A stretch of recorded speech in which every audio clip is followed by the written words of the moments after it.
Happy June, everybody. We're midway through season 11. I'm liking it. Definitely liking season 11 better than season 10. Figured we'd do our usual mid-season State of the Skits address. There's a video after this one today, so if you don't want to listen to this, skip to the next video.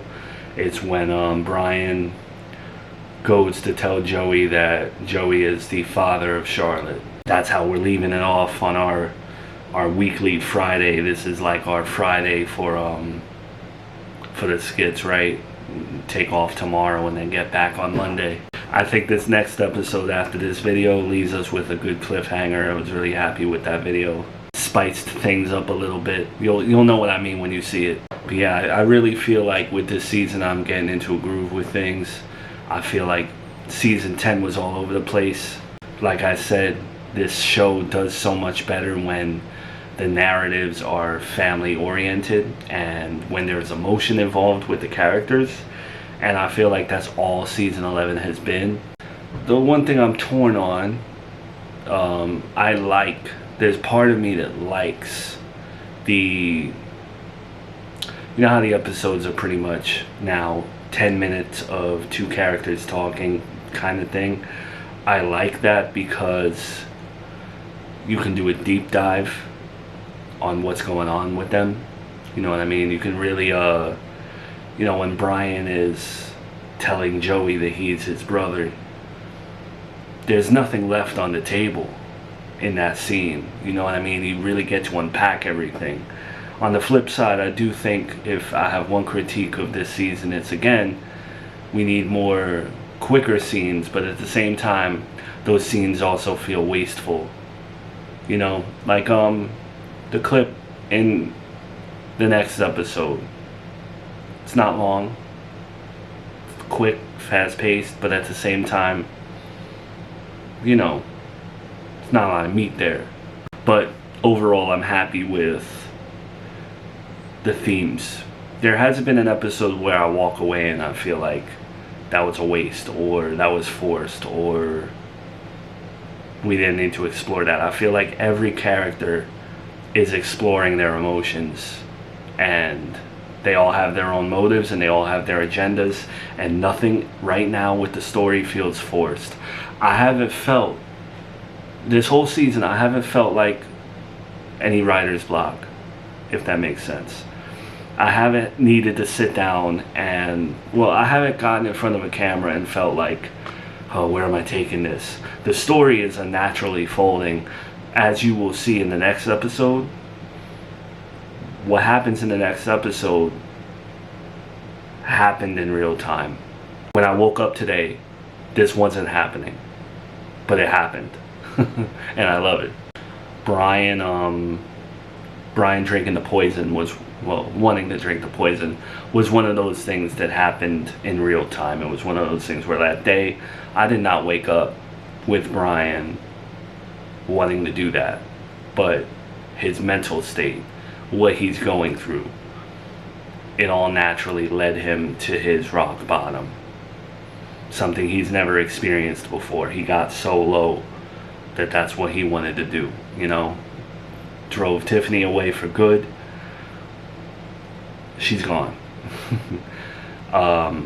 She's completely out of the show. She's not coming back whatsoever. To prove that, I threw the shirt out because I never want to perform as her again.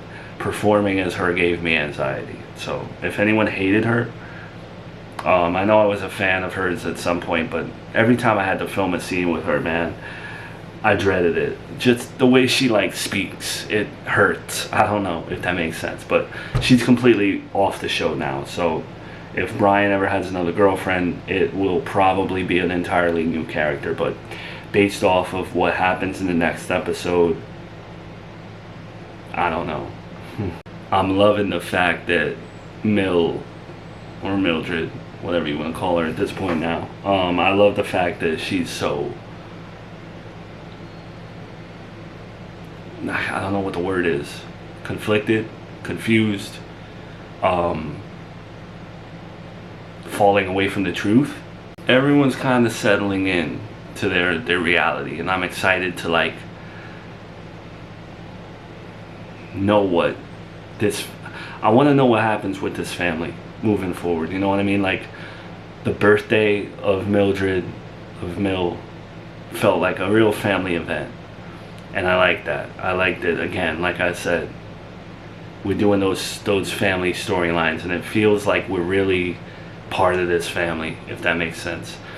And I'm interested to see, if you take anything away from today's state of the skits, it's that I'm excited about whatever's to happen between Joey and Brian, because, and I didn't even realize this myself, just how excited I would be about it. It's because, like, some of you know, I'm a huge Supernatural fan. The show Supernatural, Tattoo, all that. Favorite show of all time. Never did I even think of, like, how interesting it could be between Brian and Joey having to be brothers after everything that they've been through. And I'm excited to see what that means, if after this episode that's even a thing. There's a real shakeup in the next episode, and I don't know what happens after it, because all I will say is, before you jump into it, we all know Melissa's motives. We all know what she wants. She just wants that family with Joey. She doesn't want anything getting in the way, and she doesn't want Joey knowing that he has a daughter. He doesn't. She wants him to be cut off from Miranda completely. And now there are so many things possibly ruining that for her, mainly Brian. I love it.